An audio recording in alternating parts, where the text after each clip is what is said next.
Headphone highlights. Hello, I'm Master Marslander, and today we get to climb to a new summit with the Dan Clark Audio E3.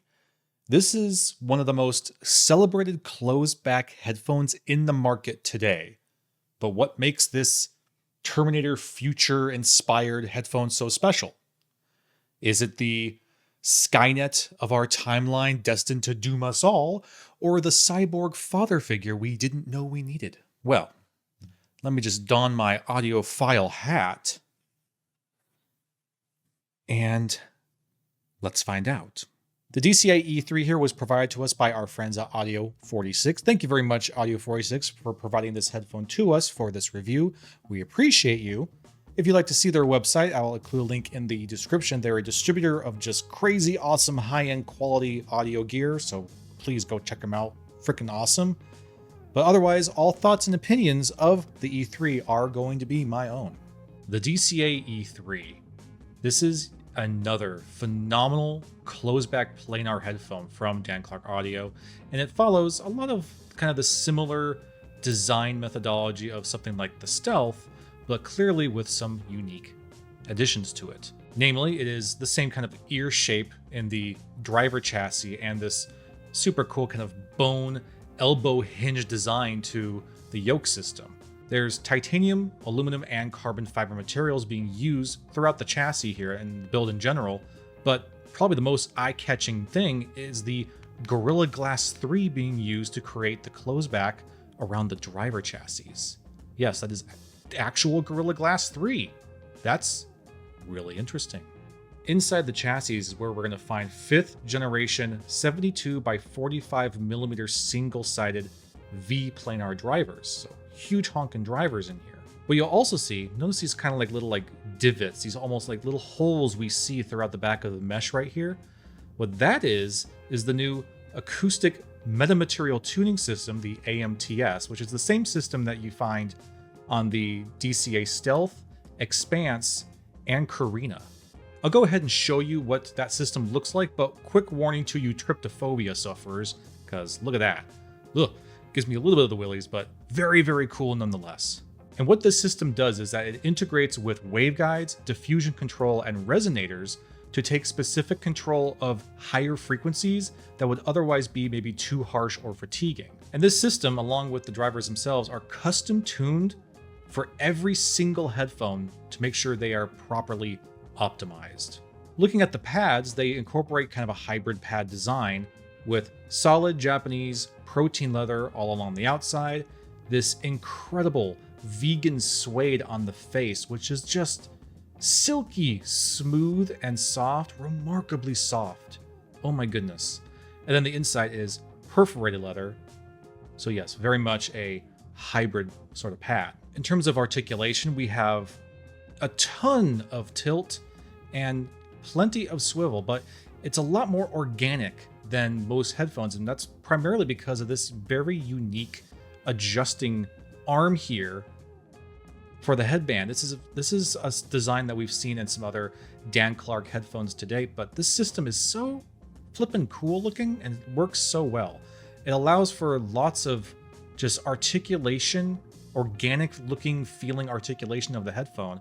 It also allows the headphone to kind of collapse in on itself to become somewhat more portable. So that's that's interesting.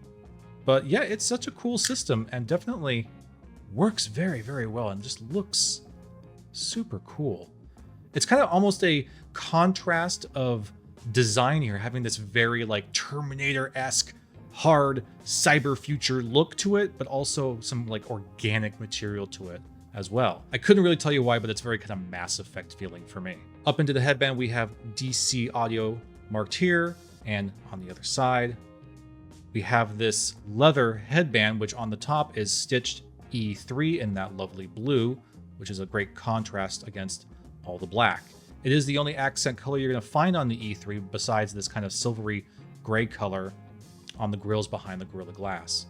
So that's super neat. And then the underside also follows suit with more of that super cool blue stitching, but patterned in these neat like star shapes or something. I don't know. It looks really, really nice. And It is a bit of a firm comfort strap, but it's super thick and dense. It's just incredibly well made, and it incorporates this elastic adjusting system, so there's no fussing with the headphone to kind of get the correct height setting. You just put this thing on and it will naturally just fit to the size of your head. You may have noticed these little holes here on the side of the cups. You might be wondering, well, okay, what the heck's going on here? Well, what these are a patented thing from DCA. These are dual bass ports. So it is definitely still a closed back. That's not just opening into the world. They're just little bass ports. And that's going to give you a hint on how the bass is going to perform in this thing. The E3s are 27 ohms of impedance and about 90 decibels of sensitivity. They're a little hefty at 455 grams, but considering the build, the solidness of the build construction, the super high quality premium materials being used in this build, as well as the size of the large planar drivers, that's actually pretty damn impressive. 455 grams. With all this, super impressive.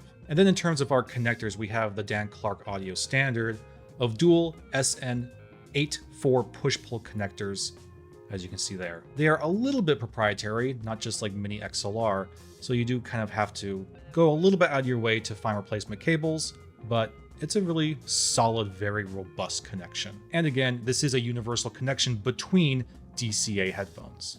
As for what you get in the box with your E3, first and foremost, you get a quick start guide, which does a pretty simple, easy job of breaking down, features, some safety instructions, as well as cable instructions for attaching and detaching the cable, and storing instructions on how to fold the headphone in to fit into its carrying case, which we'll take a look at here in a minute. Also included is your unique certificate of authenticity. That's always really nice to see. You get your serial number and your date of production, and a nice little seal of Dan Clark Audio right there. So that's very nice. A little clean cloth too. Purple, that's cute. Surprised it's not blue to match with the headphone, but to each their own. So very cool. Next, you get this nice little soft bag. It says Dan Clark Audio. It's just this nice soft fabric cloth bag. It's black, it's nice. You'll notice that it is a bit too small for the headphone itself, but that's because it's not meant to carry along the headphone. It's actually a case specific for the cable. And the cable that comes included with the E3 is the amazing Vivo, I'm not exactly sure how they pronounce it. I'm going to call it Vivo. The Vivo Super Premium DCA cable here. This cable is, I'm in love with it. But really quick, you'll notice that mine is terminated to a 4-pin XLR, but this cable is also available in 2.5mm TRRS, 3.5mm TRS, and 4.4mm balanced pentagon. It is just an absolutely chonky yet satisfying cable. Starting at the connector end, we do have the simple push-pull connectors that we see on all the DCA headphones. As you can see there, it is marked red for right, not marked for left. Just high quality connectors here. If you haven't seen these before, I'll go ahead and demonstrate to you how these connect. You just kind of align it loosely, twist until you find the right lock, push, click, and lock in. That is not coming out now. It's a very solid, tight fit. And the way to remove it is to pinch, pull, and release. So cool connector, if not a little bit proprietary. From the connectors, we go down into our splitter, which is just a fairly simple splitter, but then comes out to this big, thick, honkin' chonkin' cable. This thing is, ooh man, is this nice. Now, unlike other kind of chonky cables I've complained about in other headphones in the past, this cable is fantastic. It is extremely soft for being such a kind of chonky, like almost violet looking cable. It's light, it's quite light. And again, just so soft to handle. Just holding this in my hands feels fantastic. And it has absolutely zero memory retention. None at all. It's not going to remember any kind of coiling you do to it. It's just absolutely loose and drapey and beautiful. It's so good. But yeah, it's just such a very, very soft, lightweight, and just extremely satisfying cable to use. I flippin' love this cable. I'm also happy to report that it has none, zero, absolutely no microphonics, super crazy quiet. It's an excellent, excellent cable. Last in the box is our tiny, tiny little carrying case. Look at this thing. It's got a bit of a butt on it. So yes, it's a bit chunky this way, but clearly otherwise very small, teeny tiny little carry case here, at least compared to a lot of other carrying cases that I'm familiar with. But in order to get your headphone into this case, you are going to have to fold it up. Got some little foamy bits in there. In order to store our E3s in this case, you do have to kind of fold them up in onto themselves and put them in like so. It's a little snug of a fit, but definitely works. Now, that's a pretty compact little package right there. Super cool. Now let's talk fit and comfort for the E3. It's a fairly hefty headphone at 455 grams, and in the hand it feels substantial. But once you put it on the head, a lot of that weight, I won't say that the weight just disappears, it isn't just completely gone, but it is exceptionally well fitted to your head. And a lot of that weight is so evenly distributed that it almost becomes a non-issue. The comfort strap does an excellent job of form-fitting to my head shape, whether I'm wearing a hat or not. And the elastic is not so tense that I feel this kind of sensation of either the head strap kind of pushing down on the top of my head or the ear cups pushing up against my ears. It's enough tension to ensure that it's going to not be too loose, but certainly not so much tension that I feel like it's kind of crushing my head in any way. The comfort up here is fantastic, where I have no hot spots, no pressure points. It's just a super well distributed amount of weight at the top of the head here. The clamp force is very manageable. There is a little bit of it to ensure a nice, good, solid seal for isolation and a good fit on your head, so it's not going to go flying off. But it's a very manageable amount. It's not fatiguing at all. And these pads, man, they're so giant, and they follow again the shape of your ear. So my ear is pretty much not touching any part of the pad, either the inside ring of the pad or the driver chassis itself. I'm not feeling my ear really touching anything. It's almost like the headphone is just floating around it, like you would expect from a large on-ear headphone like this. The shape here, though, the shape of this ear shape, you see that comes down to this point here. And I've mentioned this before, that with this size and this shape, there is just the slightest bit of pressure right here on my jawline. For the most part, it's a non-issue, but it is worth pointing out that just a little bit of that clamp force is going right to your jawline here. But otherwise, an incredibly comfortable headphone. And where it's going to fit and sit in our comfort cloud scale, how many clouds of comfort do we give the E3? We're going to give it 8.5. 8.5 clouds of comfort. We're almost on cloud 9.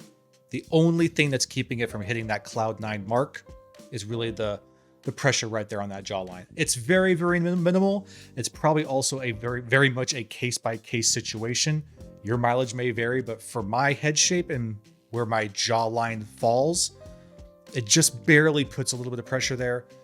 But otherwise, absolutely phenomenal comfort in this headphone. Okay, let's talk sound performance for the E3. The E3 here is one of the most technically impressive and high-performing headphones that I've ever heard.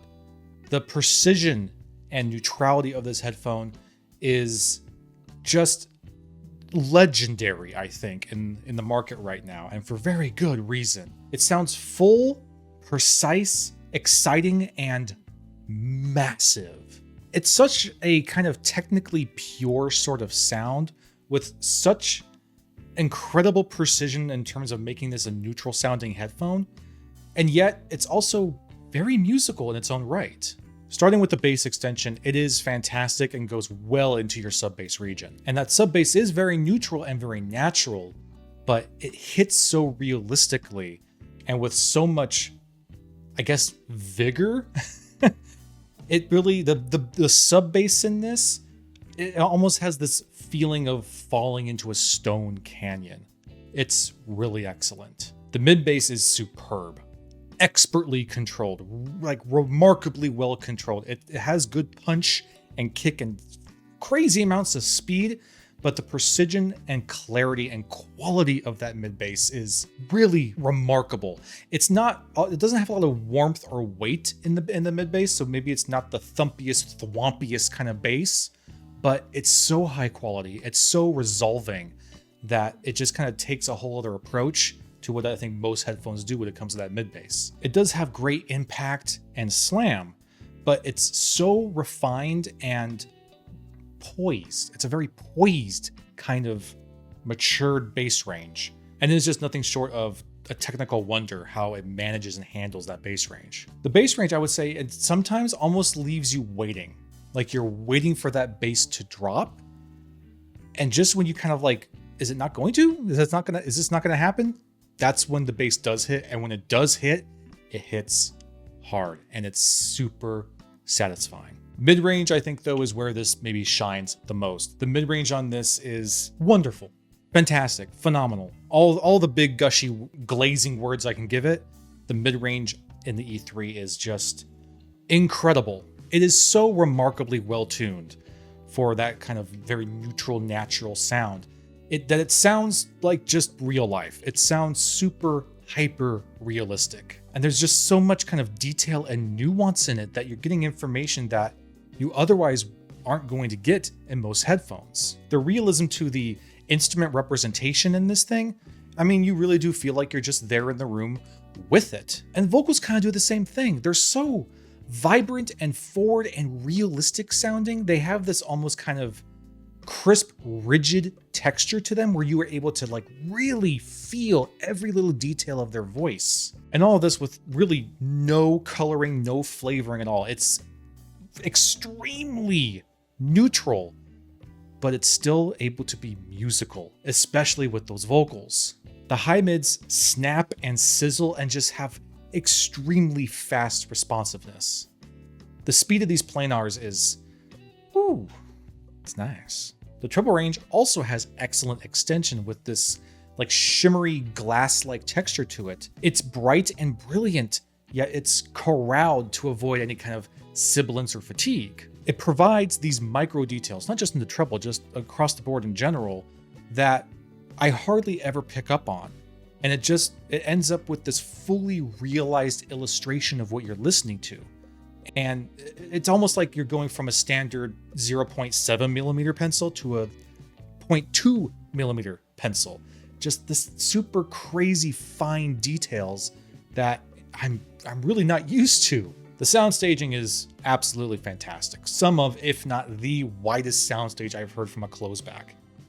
Truly immersive and just so much space and air around you. It just sounds so huge. It almost makes you feel kind of like weightless in this open sphere of sound around you. It's this crazy feeling, but it's especially for a closeback. Are you kidding me? The soundstage is just absolutely phenomenal. Similarly, imaging's fantastic as well. Listening to Bubbles by Yoshi Hurikawa, it's just, you have this real sense of being utterly submerged by like marbles and ping pongs. Super realistic, hyper precision of where everything is. Some of the best imaging I've ever heard. It's honestly almost a sensory overload. Now again, this is an incredibly neutral headphone, an incredibly precise headphone, and extremely, if not the most technical headphone I've maybe ever heard. Yet, even with all that, it offers enough dynamics, enough kind of energy and bombasticness to it that it leaves me wanting to go through my music library searching for tracks to just kind of go crazy headbanging to. So still has plenty of energy and fun in here, despite it being such a neutral and precise clinical listening headphone. It's just, in so many ways, kind of the perfect balance of having something capable of super hyper critical clinical listening while not being bland, boring, tiresome. It's still fun to listen to. It still has great energy to it. I went through my whole library here just having the greatest time, bopping my head to everything that I was putting through the reins here. So while it is very much kind of like a perfectly almost referencing kind of headphone, it's also just super fun. So the DC E3 here is one of the most precise and accurate headphones I've ever heard, and certainly the most precise, accurate, and technical performing CLOSEDBACK that I've ever heard. The attention to detail both in the sound that it produces and the build quality of the headphone itself is nothing short of inspiring. This headphone is just a marvel. It's a true marvel. It is a headphone that's going to test your music library.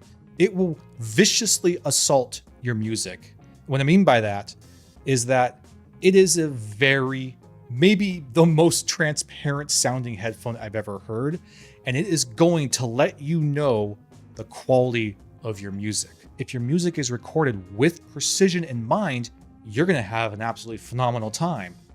If your music was recorded to just be thrown onto the radio and maybe isn't the most precise recording, you're going to realize kind of how crummy that recording quality really is, because it's going to come through on the E3 for sure. And that means that this is a headphone that's not meant for everybody. This is not a beginner's headphone.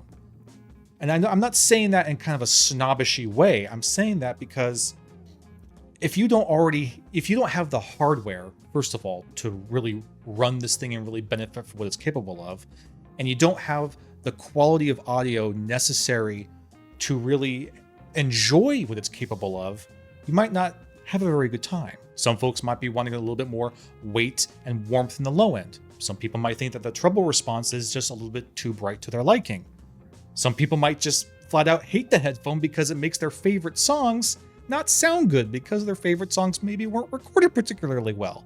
So no, it's not a headphone for everyone. But if you're the kind of person that pursues precision and performance, the kind of person that has the hardware to really push it, and has the quality of music library to really challenge it, the E3 here might be the closest thing to a perfect CLOSEDBACK headphone that there is on the market today. It's just such a technical achievement. Is it my favorite CLOSEDBACK? That's tough, because it's competing with the likes of the Bokeh back there. And I love my Bokeh. Completely different listening experience in the Bokeh. But man, it's certainly up there, if not at the very top, in terms of the CLOSEDBACK headphone market. What a amazing, incredible headphone this is. I have a couple other Dan Clarks, but nothing comes close to the performance of the E3. Truly a technical achievement and a marvel. A true marvel. That's about it. I hope that you enjoyed this. See you again soon.